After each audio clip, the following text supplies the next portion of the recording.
Mi papá nació en Peronomé el 18 de enero, pero en el registro civil está registrado como el 13 de 1901. Ahí nació él. Mi abuela murió y lo dejó chiquitito. Y después murió mi abuelo. Y llegaron los hermanos de mi papá, de mi abuela, a repartírselo y ellos dijeron, no, pasaremos hambre pero juntos. Y se criaron todos juntos, los 11 hermanos juntos. Y se formó en las escuelas primarias, no cursó estudios secundarios y menos estudios universitarios. Ernesto J. Castillero, y lo vio leyendo, dice, ¿tú no quieres ser maestro? Sí.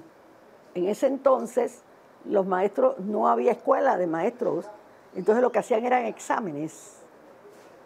Hicieron los exámenes y bueno, lo pasó. Él fue maestro en Buen Retiro, en Antón, fue a maestro en Almirante. Él fue muchas cosas. Él iba aprendiendo lo que la necesidad le impusiera. Fue abogado porque ejerció en un juzgado. Fue con su carrera consular de Kingston, Jamaica. Periodista reconocido, escribió sobre diferentes temas, los valores éticos y morales de la sociedad, los valores políticos de la sociedad, el comportamiento del hombre en sociedad y también no dejó atrás lo que podíamos llamar las tradiciones folclóricas de nuestro país. Así que tenemos un periodista que no es universitario, pero con una calidad de pluma y un estilo que nada más leyendo unas cuantas líneas, ya uno sentía la emoción por el enlace que él hacía entre el mundo que estamos viviendo. Sí, allá en la biblioteca, allá había una máquina de escribir, un escritorio, y ahí escribía siempre. Y pobrecito, porque nosotros hacíamos toda la bulla del mundo y aprendió a concentrarse, y con 2 deditos. Se sabía la máquina bien, pero con 2 deditos. Mi papá escribió una novela, Pueblos Perdidos. Los Pueblos Perdidos es una obra que habla de los caseríos que se encontraban en toda la línea de lo que hoy es el Canal de Panamá. Y esos pueblos perdidos tenían su cultura, su forma de ser, sus tradiciones, sus anécdotas. A él le gustaba mucho hablar sobre los pueblos.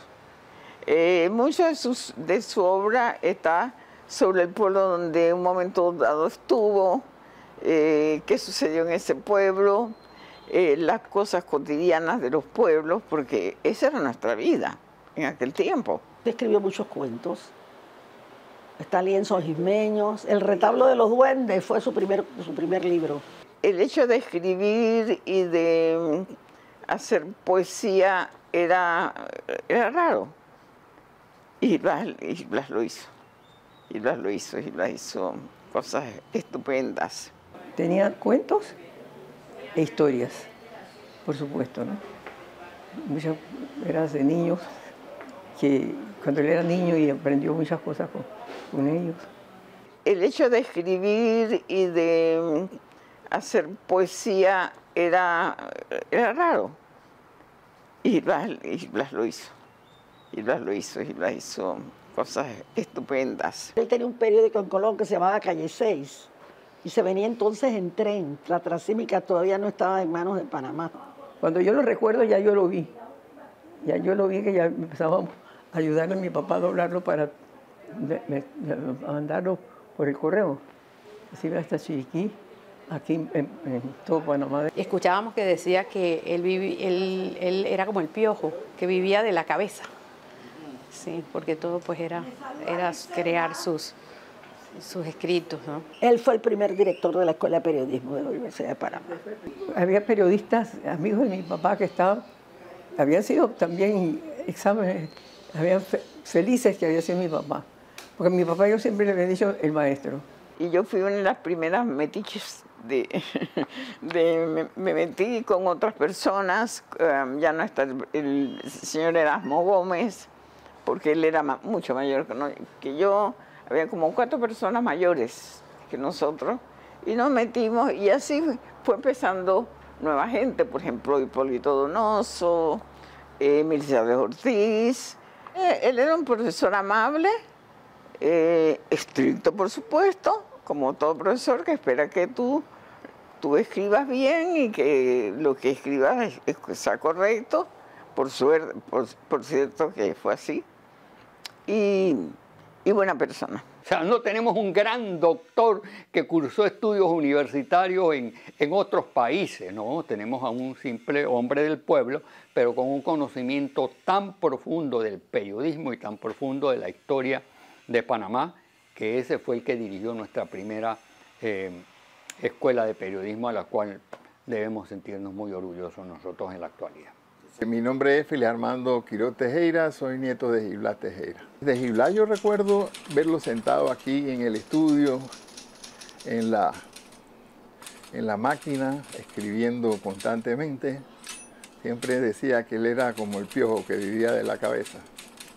Y entonces, una de las últimas cosas que hice con él fue hacerle una entrevista para una materia en el colegio. Y entonces le di el final y me dijo entonces que estaba muy contento, que íbamos a hablarlo en Penonomé, pero lamentablemente cuando nos íbamos a ir de viaje fue que le dio el derrame y falleció.